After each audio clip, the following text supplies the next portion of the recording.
So I read this article that came up on my Apple News app that was in the Globe and Mail. It was about a teacher and his wife who built the value of their TFSA accounts combined to $2 million that also generates or yields $15,000 a month in passive income, which is of course tax-free inside of the TFSA. For a lot of people watching this video, and most people in general, they would probably just assume that these people are rich because they don't understand the power of the TFSA and the power of investing. So what happened in this scenario is that this couple had saved $150,000 in cash by 2019. And rather than keep the money in the bank and earn 1% interest on the 150,000, where they'd be subject to taxes as well as have inflation eat away at their buying power, they decided to invest that money into their TFSAs. This is the hard part where most people would not know what to do because there's actual work involved here, right? You need to actually figure out where you're putting that money to get the return that you're trying to get. By the way, this couple is in their 40s. They're two teachers. They had this money saved, and good on them to have that money saved. It seems like they may have not contributed to their TFSAs before, so they had all this contribution room available to them. Not unlike many other people that have TFSA contribution room that haven't ever used it before, especially not used it for investing in the stock market. So what happened is when in 2019, I believe it's 2019, 2020, during the pandemic time, the energy stocks, the oil stocks in Canada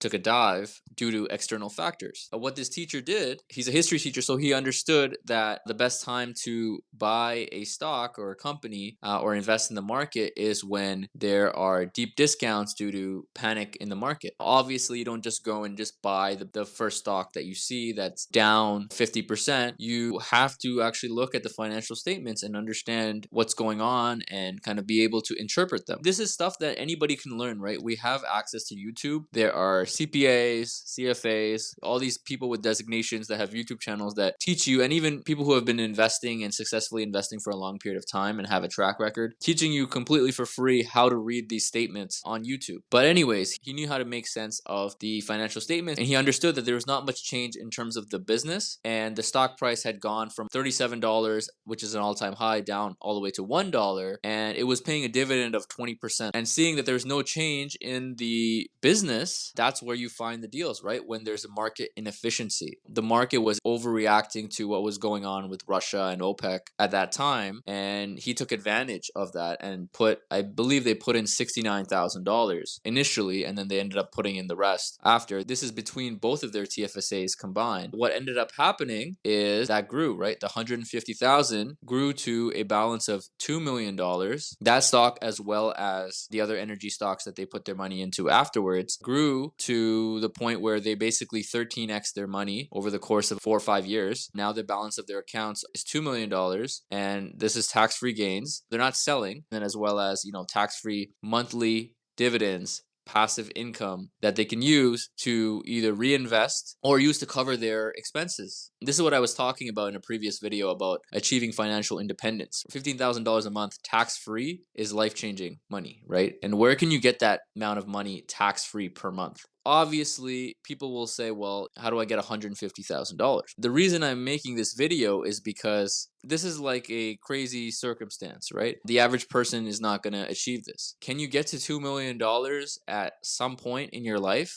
Is it possible? Easily, it is possible. It also depends on your other circumstances outside of this, right? It is a risk, right, to buy these stocks because things could have went a different way, but he had the confidence to know that, okay, there is no change in the business. He's taking advantage of a market inefficiency, an error in the market, and that's kind of how you make money in stocks. When a stock is undervalued and you buy it for less than it is actually worth, and eventually the market will correct because in the long term, it is a weighing machine, and in the short term, it's a voting machine. You'll be rewarded for having the foresight to take advantage of that inefficiency. For most people, you have access to buying an index fund or an index ETF or just plain blue chip dividend stocks that you dollar cost average into over time. Assuming you diversified well enough and did your research, you can achieve the same thing, the $2 million portfolio, $2 million portfolio, and have that passive tax-free income at some point, which is very, very powerful, to be honest. And in this scenario, they did it really, really quickly, and it was a lot of money. And in a lot of scenarios, this can go sideways. It's just a highlight to show that we're blessed to have a TFSA in Canada. You should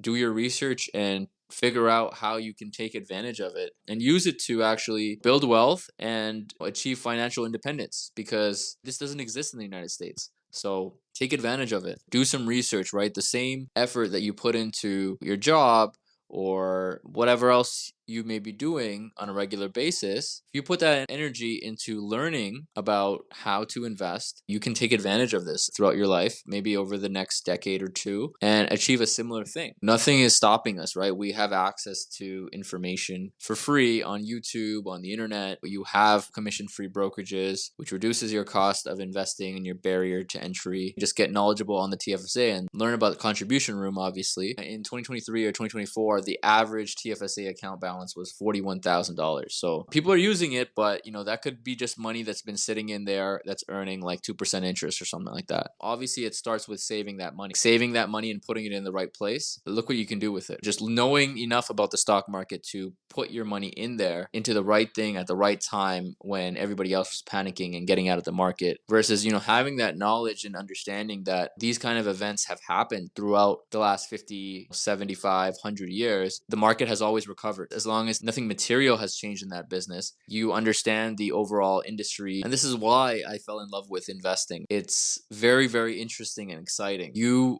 really have to think and learn, and you get rewarded for that in the market over a long period of time. You get validated by the results of your investment, versus what a lot of people might think is, oh, you just get lucky. Well, that's not how real people make money in the stock market. That's just the narrative that from the people that you've come into contact with that have been scared off from the stock market, and the news and headlines, which are designed to basically scare you, because people love fear. People love gravitating towards fear. It's more interesting than good news. I'll make a more in-depth video in the future, talk about other stories like this. Let me know what you guys think about this in the comments below, and I will see you guys in the next one.